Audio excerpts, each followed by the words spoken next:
What's going on, everyone? So, Jeremy Sochan, he was and has been working out all offseason, particularly on his offensive game, right? Because you know what he gives you defensively. Great rebounder, to make plays, kind of be that Swiss Army knife type guy. But he is a major offensive liability, right? Can't shoot the basketball. He's very limited in what he can do. And it was nice to see the videos that are going around of Jeremy Sochan putting in the work, right? Hitting shots. I mean, his shot, they clearly changed his shot. You can see the difference. He looks more smooth. He's hitting it with confidence, right? And it was just great to see. It was like a breath of fresh air, right? Now, look, a couple things about that. One, it's one thing to be able to shoot in a wide open gym without hands in your face compared to the actual NBA. Two, we've seen a lot of this, right? From various players and teams and organizations. Like everyone posts that highlight reel in the offseason of like what they've been working on and how great they look. Right? We've seen guys that, oh man, this guy's going to be the best three-point shooter in basketball, and he's still 20% for three-point range. Like, it just, again, very big difference between, training regimes. I mean, most guys, even Shaq could knock down threes in an open gym, right, with regularity. Dwight Howard, wasn't there like a video that, 10 years ago of like Dwight making like 20 straight threes or like 18 out of 20 threes or something crazy like that? Like it's one thing to do it in the open gym. It's another thing to actually do it out there on the basketball court. And I've talked about Jeremy Sochan, pretty frequently. And I talk about like every time I bring up Jeremy Sochan, there's two camps. There's the camps of like, he is the greatest player ever. He's going to be the greatest Spur ever. You cannot trade him. Michael Jordan, he is the new Dennis Rodman, right? Like, you cannot get rid of him. Like, it's crazy, some of the stuff that I hear about Jeremy Sochan. And then you get the other camp that are like, he's garbage. He's trash. Like, get this guy off my team. And I think it's somewhere in the middle, right?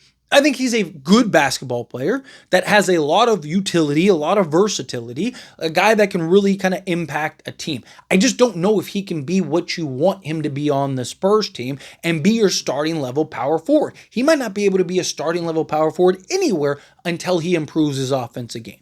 But look, not all hope is lost. Right? Guys can improve, guys can get back. I mean, look at Aaron Gordon. Right, look at how good of a three-point shooter he's become, right? Just putting in the work, putting in the hours, putting in the reps, getting the shots up, right? Because my concern with Jeremy Sochan in the Spurs is he's in a contract year. He's probably not going to want $10 million a year, right? He's probably going to want, a pretty penny. And so the Spurs are going to have to make a decision on him. And they're going to have to make a tough decision regardless. But you do have a need for that starting power forward position. Jeremy Sochan and his ability to play and slot in that four would be nice, but you need him to not be an offensive liability. Right? Like they've tried so many different things with Jeremy Sochan, from the point Sohan where, they're trying to run the offense through him and whatnot, and it just didn't work, right? To where they try to, put him at the four. We've seen him like be versatile in defending guards also. Like, he's a guy that I do think could be very versatile. I think he's a guy that if he's willing to take 10 to 12 million a year and come off the bench and be a rotation piece, and, on the random nights here and there he starts, but kind of be that Swiss Army knife guy as he kind of continues to grow and develop on his offensive game, then fine, keep him. But I don't think that that's what he's going to want. At some point, he's going to want to prove that he's a starter. At some point, he's going to want to get the minutes in the bag and all that stuff. And I just think if you're the Spurs, you can't do that, given that you're going to have to pay Wemby the following season, and then Stephon Castle and Dylan Harper and all stuff. And there's already questions about, like, what do they do with De'Aaron Fox, right? And that they might trade De'Aaron Fox at some point. I don't think they do it this year, but at some point, sure. At some point, I could see that end up happening, right? This team is going to get very expensive and very fat and very quickly, right? And with the new CBA, your teams are already having to make decisions that they never would have made prior. Already having to get off of guys early when they never would have done that prior, right? This was pre-new CBA. I wouldn't have any questions about Jeremy Sochan sticking around, right? Because the Spurs are willing to pay, good, whatnot. I think he gets paid and they figure it out later on down the road, right? Because you can go into the tax and all that other stuff. But under the new CBA, where Jeremy Sochan can be the difference between you maintaining flexibility or losing all of it, I don't know if they keep him unless he really does start to show strides on the offensive side of the ball. He can defend. We know that. He's versatile defensively. He can rebound. He can make plays. He can do a little bit of everything. He's still incredibly young. Just turned 22. He's young enough to have been drafted in this year's draft, right? Like, there's guys in this draft that are older than he is right now.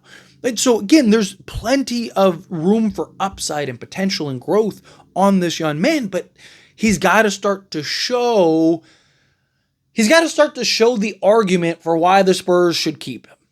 Right? Because if he's not showing that, and it's kind of more of the same, the problem is he hasn't really improved. Right? Like, that's the issue.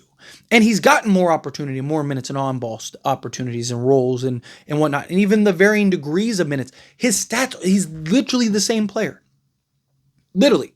His point total, all 3 seasons, are 11 points. 11 points, 11.6, 11.4. It's literally the same stat line. You look at, okay, his steals, 0.8, 0.8, 0.8, all 3 years. Let's look at his blocks, half block, half block, half block, all 3 years. Okay, let's look at his rebounds, 5.3, 6.4, okay, 6.5. Same stat line. I mean, look at it, look at his numbers, look at his stat, look at everything. His 3-point percentage, 24.6 to 30.8. Okay, next year, 30.8. Right? Like same exact stat line. Right? Like, it's just, again, you're getting the same, you're not seeing the year after year growth. Right? Usually you'll see a guy come in, can't shoot, 24% from 3-point range, jumps to 30.8. It's like, okay, boom, there you go. And the next year it's like 32%. It's like, okay, we're heading in the right direction. Right? And the guy will go from being a, 5-3-3 guy to like a 11-6-5 guy, right? To then 13, 6-6 guy. Like, there's something like rebounds you'll see kind of level out, see assist total sometimes kind of level out, all that stuff. But like the point, like there's areas you'll look like percentages and 3-point percentage and point totals and all this stuff. It's the same. It's literally all his stats are the same. Which means he's been the same player since he came in the league. Now he's going into year 4, right? And again, he's not a bad player. I mean, any player averaging, basically 12 and 7 on 53% from the floor, as well as being able to dish out a couple assists a game. Okay, he's a utility guy, Swiss Army knife guy. He's a good basketball player. Right? I don't want to sell him short or be like, oh, the dude's trash, get off him or anything like that. Like, no, the guy is a good basketball player. But good isn't, oh, hey, let's now pay him $20 million. You can't pay guys just to pay guys like you could in the past, right? You'd see teams that would pay guys because they didn't want to lose them, or, it was kind of like, it's $15 million, let's pay him $15 million. Like, now you can't, right? Like, Jeremy Sochan might be like, hey, I'll take $15 million. You can't pay him, right? Because now you're stuck with that.